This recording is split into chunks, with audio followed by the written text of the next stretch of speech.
Hi everyone, welcome back to my channel. This is Michelle and I'm playing in my artist size journal from Art by Marlene. Today I have a double spread for you. I took my inspiration from a Facebook page called Ujabule Crafts, I think.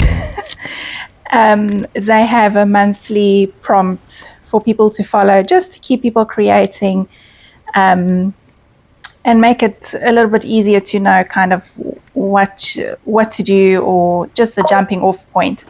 So this month was mandalas and in a summer color palette. So I chose to take out Marlene's mandala stencil, the new one that she's released in January 2025, and I'm just going to use that as a base for my page. So since the prompt is summer colors, I decided to do a green background, which is very unusual for me. I don't love the color green in a lot. So I can take a little bit of green here and there, you know, like a leaf with a flower. So I don't often do big green backgrounds like this one. So it was a little bit of a push, but I really liked the way it came out in the end. So I used Marlene's different green paints. The lighter green one, the second one that I used was Kermit. The first one was Envy.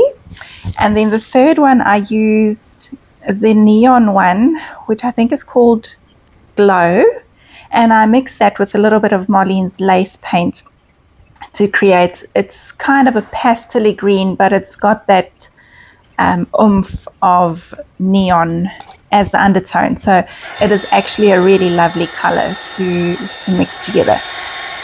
Then I've gone in with the strips stencil and I used that little hexagon chicken mesh kind of one, and I've just done a little bit of reductive stenciling on those big green, the darker green ones. I felt that they were just a little bit too much in my face, so I toned them down and added a little bit of white mark making. Then I realized I wanted really bright mandalas, but obviously now I've gone and made the whole background green. In hindsight, I probably should have done the mandalas first in bright colors and then worked around them with the green, but I'm really happy with the way it all turned out in the end. So first off, I'm going in with a layer of white paint through the stencil. So I'm using my Amsterdam acrylic one because it's a really, really bright white. It's really opaque. I knew that the lace paint from Marlene wouldn't have been quite as opaque, and I needed a very opaque base so that the colors that's going to go over the top would be bright and vibrant. So all I'm doing here is making sure I've got a good layer of white down first.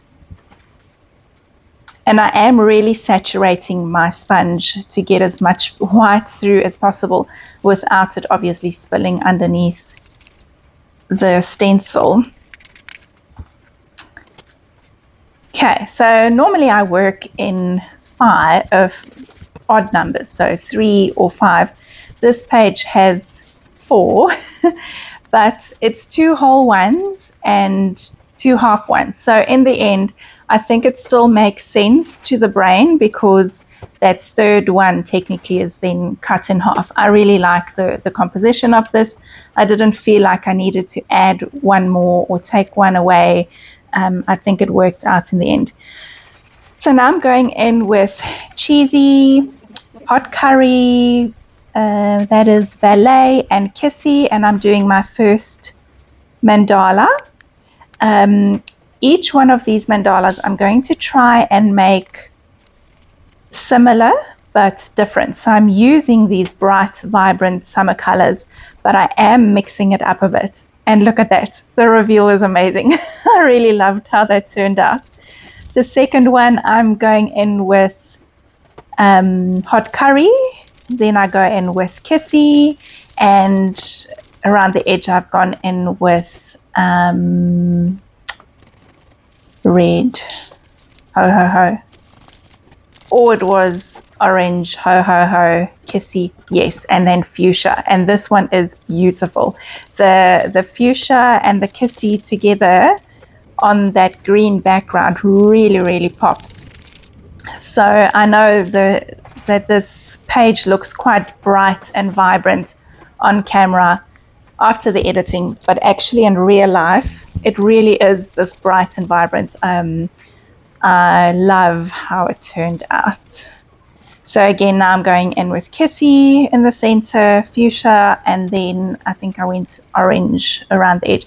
So I'm sticking to the same colors, but I am just mixing up where they are sitting on the mandalas, because I obviously don't want all of them to look exactly the same. I want them to be interesting and exciting, which I think they did turn out as.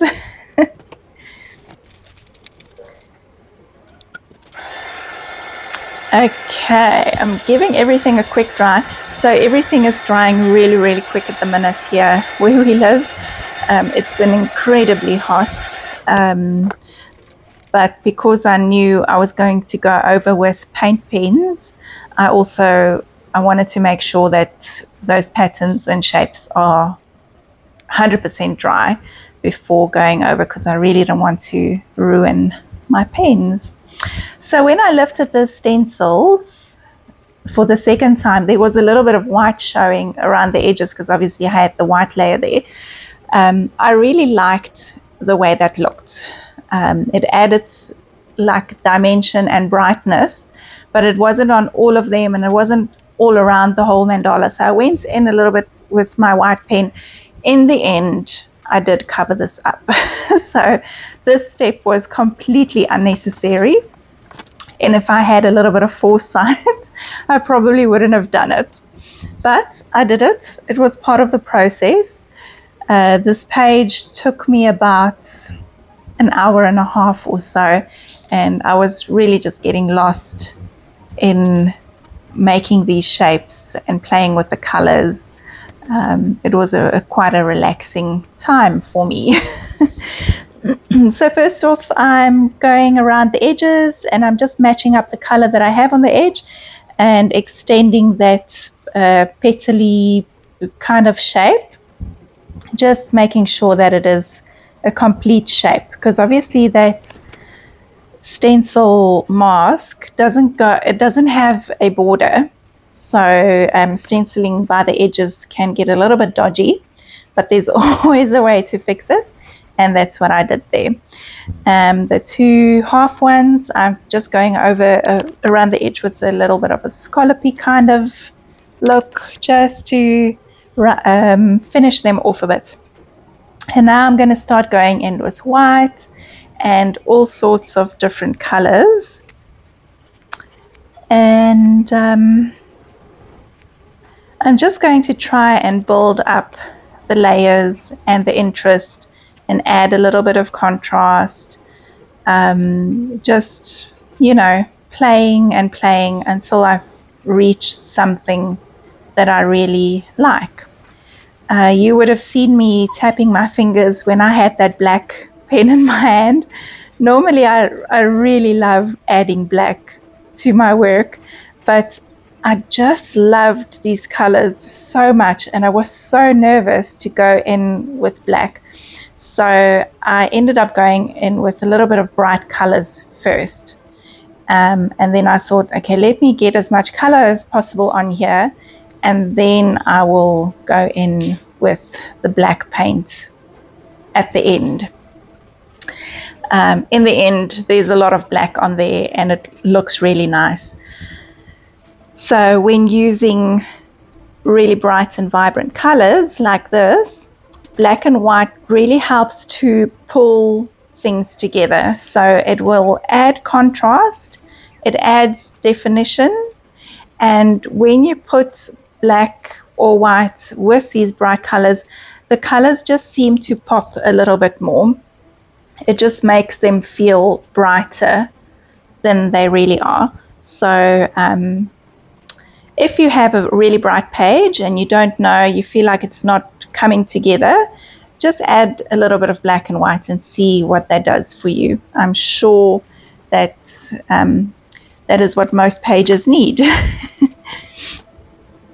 So the rest of this video is kind of self-explanatory. I did want to mention this bit here. While I was busy working on this, that kind of flower shape that I just traced on the top right there was screaming at me. I cannot explain it any other way than that shape was screaming to be let out. I don't know if that makes any sense. To me, it does. And once I put that black around it and pulled that shape out, I was so happy. It really just made it come together, I guess, and it made it feel more complete and more like a mandala kind of shape. So this is then when I started adding a lot of black, because I think taking that first step and bringing that petal out gave me a little bit of confidence to go, okay, well, let's see what happens if I do this or do that. And yeah, so I didn't go overboard with the black, I think. You can let me know if you think I did. But in the end, I think there was a good balance of colors. Now I'm going in with a thinner paint pen as well, black again, and I'm just going around the little details with the thinner paint pen. It's always good to, when you do mandalas, to vary the width of your pens. It just adds so much interest when you've got different sized paint pens. So you've got the thick and the thin, it's contrast, and it just looks really interesting. And with that thin pen, it's really easy to go in and have control over doing finer line details like I'm doing now.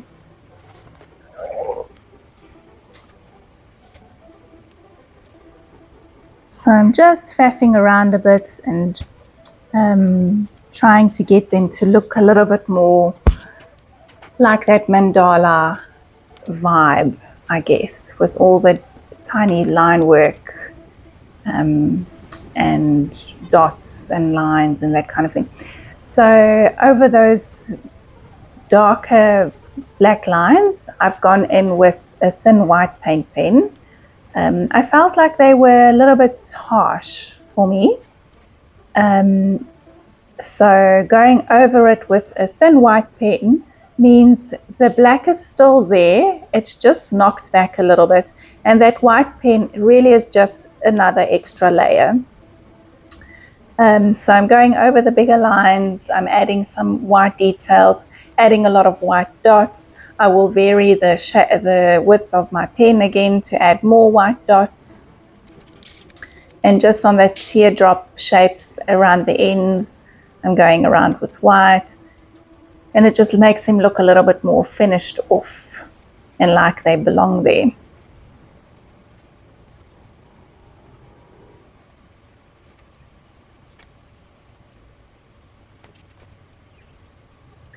So this kind of process can go on for a very, very long time. It did take a very long time. It was a very enjoyable time. And when I look at my page now, I think it's complete, but I also know in a week or so when I page through my journal and I see this page, it is very likely that I would end up adding even more detail to these mandalas, and it would just be one of those pages that keep evolving. But for now, I'm really happy with it.